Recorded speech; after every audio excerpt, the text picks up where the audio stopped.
অত্যন্ত শ্রেষ্ঠ একটা কথা আছে, যদি একটা দরজা বন্ধ হয় তাহলে ঈশ্বর নিজে আমাদের জন্য আরেকটা দরজা খুলে দেন।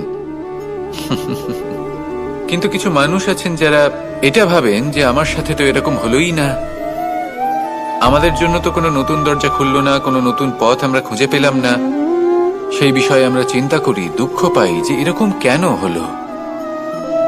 কখনো কখনো নতুন দরজা উন্মুক্ত হয়, কিন্তু পুরনো যে বন্ধ দরজা আছে তার সামনেই আমরা দুঃখী হয়ে বসে থাকি, আর এমন ভাবে বসে থাকি যে নতুন দরজার দিকে আমাদের চোখই যায় না। কখনো কখনো ঈশ্বর জেনে শুনেই আমাদের জন্য নতুন দরজা, নতুন পথ উন্মুক্ত করেন না, কারণ তিনি চান যে আমরা যেন পরিশ্রম করি, কর্ম করি, নিজেকে আরো বেশি শ্রেষ্ঠ করে তুলি, সক্ষম হই, আর নিজের পথ আমরা নিজেই খুঁজে নিই।